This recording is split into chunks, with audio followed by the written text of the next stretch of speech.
Life after life.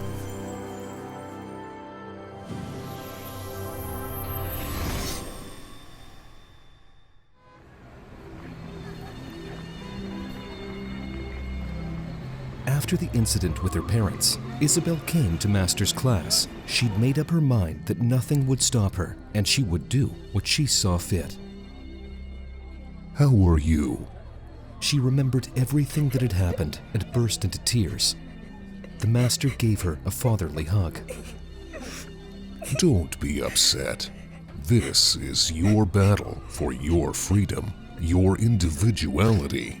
We all have to go through such battles here with ignorance, evil, and the averaging influence of the crowd. But obstacles are blessings. We grow through them. This is how we develop our will, in opposition to darkness, evil, and lies. Consider them as trainers for your spirit. Remember that you are not only fighting for yourself, but also for the good of others like you. Become free, and many around you will be liberated.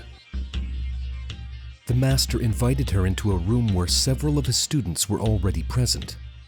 There were many amazing instruments: Jews' harps, shamanic drums, Tibetan trumpets, singing bowls, bells, didgeridoo, berimbau, and many instruments whose names Isabel didn't even know.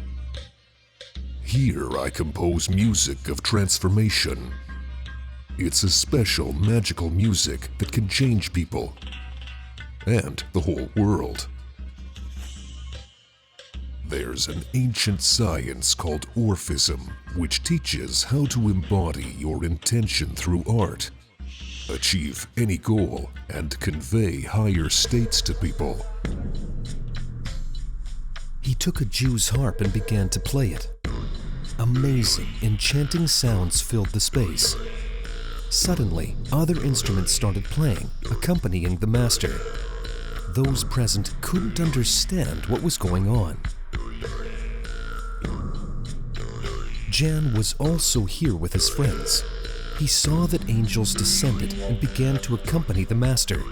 Rhea and Bhagavati started to dance, while Jan sat down and began to meditate. Wonderful sounds filled the space with bursts of rainbow light. Isabel was pulled by an unknown energy. She took a flute and joined in a harmonious symphony of sounds with the Master. Her parents didn't allow her to study music. Musicians are not needed by anyone. To be on stage, you have to sleep with the producer. I won't allow you to do that. You will be an accountant. How? That's so boring. Get used to it. Life is all boring. That's how everyone lives. You have no choice. But here she played, and it came naturally to her, as if some gift had awakened within her. Suddenly, she had a vision, as if she were dancing in a beautiful sari next to pointed Indian temples in front of the Master, who sat in a hood and played the sitar.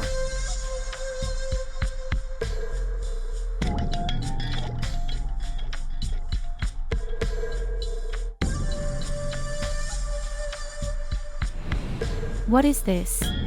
Jan saw her thoughts and knew that she had remembered her past life. The enchanting music continued, entrancing those present into a trance-like state.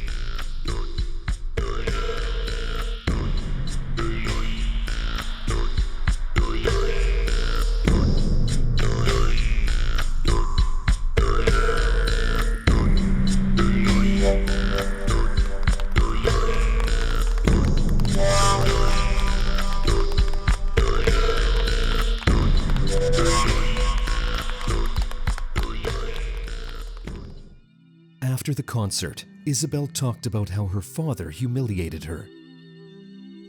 Yes, you almost fell victim to the upbringing process. Think about how many talents have perished in the process of upbringing. One must fight for self-realization overcome all obstacles. Music can create and destroy. Did you read in the Bible how the walls of Jericho were brought down by the sound of trumpets? Snake charmers control them with music. Slightly more complex music can influence people and transmit to them great knowledge, not for the mind, but for the heart. And I wrote a poem while you were playing. And an image of a future painting came to me. You see, music of transformation awakens hidden abilities and talents within a person. The art of orphism is about connecting oneself with God, the egregore, something higher. When grace, a muse, inspiration comes to a person in prayer and meditation, it is the energy of a higher order, divine inspiration. Sometimes one has to wait for it for a long time, fasting, visiting sacred places, nourishing the soul with sublime impressions. But when the stars align, enlightenment comes and a creative idea arises in a person. They must awaken strong emotions within themselves and then embody them in their creative work.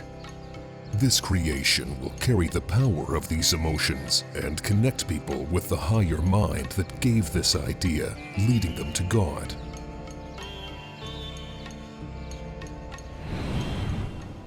Orphism helps manifest any intention because art is the connecting link between the idea, the concept, and the world. It clothes the idea in an image, fills it with feeling, the experience of the viewers, listeners, and thus envelops this idea in an energy field, allowing it to materialize, contributing to the penetration of this idea into the minds and hearts of many people, whose resonance creates an egregore field. The theater is a synthesis of all forms of art. Therefore, ancient theatrical mysteries were a great means of transforming their participants and bringing necessary ideas to life. It is important to be conscious of everything you create, of the ideas that flow through you, because the dream of the mind gives birth to monsters. Now, let's create our common music. Let each person take the instrument they like the most and play along with me. People picked up the instruments and started accompanying the master. Although not everyone was doing well, creative abilities were awakening before their eyes. Jan saw and felt within himself how the music harmonized the movement of energy in the aura, how the fields of everyone present merged into one common radiance, spreading waves of love and harmony into the world. And it seemed if they were to make a wish, it would immediately start coming true.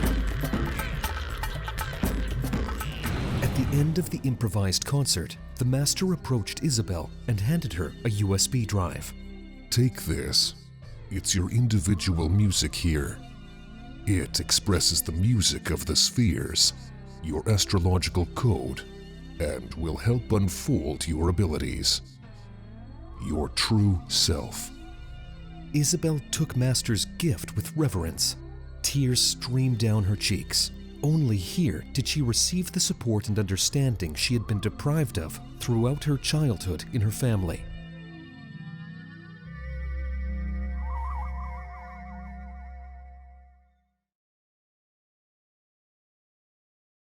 Layla loves to travel through parallel universes and wanted to offer us such a journey. It's very interesting. The friends found themselves in space, where the entire solar system was visible. The planets were living beings, but they existed at a slower pace than humans. While a whole lifetime passed for people, only a minute passed for them. Entering one of the beams, they found themselves next to the Earth, and from a bird's-eye view, they observed small houses and temples immersed in vegetation. This is Zarma Deve. I thought you already had flying cars here, and yet you seem to be in the Stone Age. Technological progress is not a measure of wisdom. The cartoon is based on the book Life After Life. Read Life After Life on the website amazon1.org/books. Receive more interesting practices, spiritual knowledge, and gifts on the websites of our partners. You will find details in the description.